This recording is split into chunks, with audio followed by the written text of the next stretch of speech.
Schlotterbeck au FC Barcelone, qu'est-ce que vous en pensez? C'est une option à ne pas prendre à la légère. En cette matinée, on nous dit que le Barça est en recherche d'un défenseur central gauche et Schlotterbeck est vu comme première option. Et ça peut être une bonne chose parce que le système qu'Hansi Flick demande à ses joueurs, bah les gars, il est trop cardio. Il te faut une profondeur de banc du même profil entre guillemets. Araujo, c'est pas du tout quelqu'un qui va s'adapter au système, je le répète encore une fois.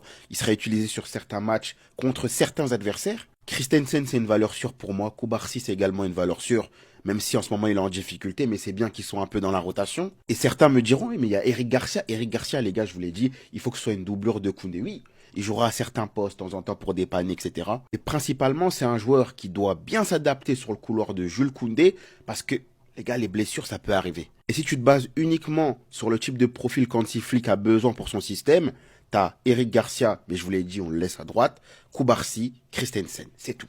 C'est tout. J'ai envie de faire confiance à Christensen, mais il y a aussi l'histoire de blessures, donc il serait préférable d'aller chercher un autre central, juste pour s'assurer la fin de saison déjà. Je sais pas ce que vous en pensez les gars, avis en commentaire. Estem assistint a un genocidi en viu i en directe on milers de nens i nenes ja han mort i d'altres poden encara morir. La franja de Gaza està devastada i riades de gent camina sense rumb, sense aliments, aigua potable ni medicines. Només la societat civil organitzada pot salvar vides i pressionar els governs perquè actuïn d'una vegada. El 4 d'octubre, a les 12 hores, a Jardinets de Gràcia, inundarem els carrers per exigir la fi del genocidi. Les gars, la manière dont les Espagnols ils sont impliqués dans leur soutien à la Palestine, c'est incroyable et c'est un exemple. Là, c'est Bilbao qui soutient aussi la Palestine comme depuis le début. Ils vont mettre dans leurs écrans, ouais, l'Athletic est à côté de la Palestine, stop au génocide. Juste avant, vous avez vu, je vous ai mis la vidéo de Guardiola. On parle de Pep Guardiola, le meilleur entraîneur de la planète football. Il vient, il s'exprime avec du courage. Des clubs espagnols, ils s'expriment avec du courage. Et je comprends pas en fait pourquoi il y a que eux qui font ça. Pourquoi en Ligue 1 il y a pas ça? Bon, on a déjà une part de réponse, mais quand même, c'est un manque de courage de la part des clubs français. Le PSG en premier. Les Qataris sont musulmans. L'Olympique de Marseille, t'as Mehdi Benassia, musulman. Et ça va au-delà d'être musulman dans tous les cas. C'est un acte de paix tout simplement pour les humains. Enfin, rien de plus. Donc je cite le PSG, les Qataris et Benassia, mais en réalité, ça devrait toucher tout le monde. Ils pourraient faire quelque chose, ces gens-là. Prendre leur courage à deux mains et faire des annonces comme Bilbao ou comme Guardiola et autres. Malheureusement, il n'y a personne qui prend son courage à deux mains pour le faire. Il n'y a que les Espagnols. Et sur ça, c'est les numéros 1. Première Ligue, il n'y a pas Ligue 1, il n'y a pas Serie A, il n'y a pas Bundesliga, il n'y a pas. Donc franchement, chapeau aux Espagnols, chapeau à Guardiola. Guardiola qu'on a toujours, entre guillemets, pensé raciste, etc. Bah, il fait des choses qui montrent l'inverse aussi. Bref, le sujet c'est pas Guardiola, mais ce qu'il a fait c'est très fort sachant que c'est l'entraîneur numéro 1. Imaginez un Deschamps faire ça. Vous imaginez ou pas? Bref, force aux Espagnols parce que franchement, ils sont impliqués de fou. Que ce soit les politiques, les clubs, les joueurs, les coachs, ils montrent l'exemple au monde entier. Retour de blessures qui feront du bien après la trêve. Le Barça est censé récupérer Fermin et Rafinha. Attendez, bougez pas, je vous explique. Rafinha et Fermin seront de retour contre Gérone après la trêve internationale. Le retour de Rafinha fera beaucoup de bien. On sait tous que c'était la saison dernière notre joueur le plus décisif en Ligue des Champions. Fermin Lopez, j'ai déjà fait une vidéo sur lui. Pour moi, c'est une clé du Barça cette saison. Car nous pouvons pas compter uniquement sur Dani Olmo. Et je reste persuadé que Fermin Lopez a les qualités, les capacités pour exploser à ce poste-là et devenir le titulaire indiscutable. Olmo dans un grand soir peut être un joueur très très fort, mais sa nonchalance sur le terrain, le manque d'intensité dans le pressing pose problème. On attend un réveil de sa part après la trêve. Quant à Garcia, tout dépend de sa récupération. Pour l'instant, il n'est pas out pour le Classico, mais il fera son retour grand max au mois de novembre. Quant à Lamine Yamal, le club a indiqué 2-3 semaines. On sait pas du tout, c'est le flou total. Car de base, pour ce genre de blessure, ça dépend de la récupération et on n'annonce pas la période, comme lorsqu'il s'est blessé durant la trêve. En tout cas, j'espère que c'est pour éviter la trêve parce que sinon ça sent pas bon. Et pour les autres blessés, Gavi, Ter Stegen, Gavi sera pas là avant février et Ter Stegen devrait être de retour en décembre. En tout cas, Flick, tu te rappelles la saison quand t'avais gagné la LDC avec le Bayern? La piqûre que t'avais donnée à Goretzka, Müller, Kimmich. Faut nous donner ça aussi? Bref, sinon vous les gars, vous en pensez quoi? Ramenez sur la patience en nuit. Après le match contre Paris, Lamine Yamal ne pouvait même plus s'allonger sur son lit. Eh les gars, je vous jure, les humains ils sont drôles. Ça veut dire il y a un individu qui s'est caché en dessous du lit de Yamal. Ou qui sait, peut-être que c'est le lit lui-même qui nous donne l'info. On sait jamais en vrai.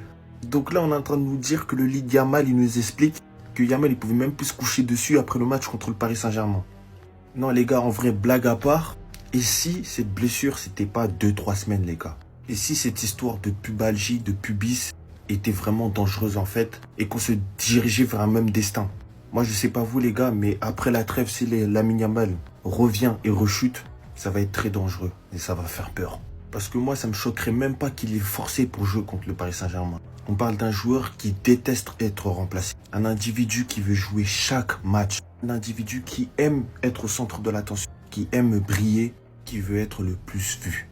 Et lorsque tu es ce genre de joueur et qu'on te dit qu'il y a un match de prestige face au Paris Saint-Germain et que tu pourrais le manquer à cause de ton pénis, je pense sincèrement que tu feras tout pour le jouer.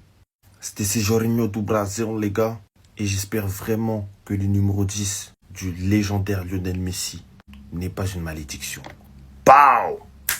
Tuchel, c'est tellement un espion allemand, un infiltré, un Dutch venu pour couler la sélection anglaise. Pardonnez-moi, la liste des roast beef vient de sortir. Au goal, Gene Henderson, Jordan Pickford, James Trafford. Voilà, il y en a qui discutent l'absence de Nick Pope, je peux le comprendre.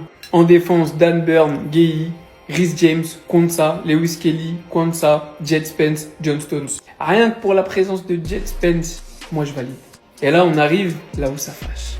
Au milieu de terrain, Elliot Anderson, Gibbs White, Henderson, Jordan Henderson, Loftus-Cheek, Declan Rice, Morgan Rogers. En attaque, Jared Bowen, Eberechi Eze, Gordon, Kane, Rashford.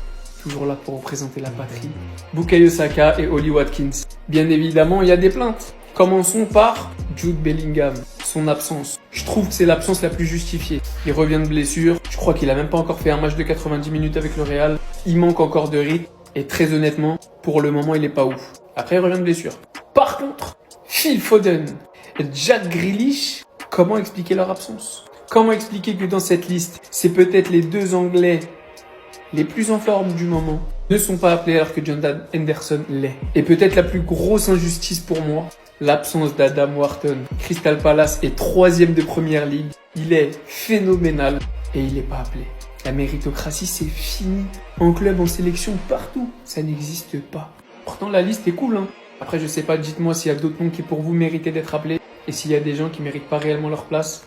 Morgan Rogers, je vous laisse me dire ça en commentaire.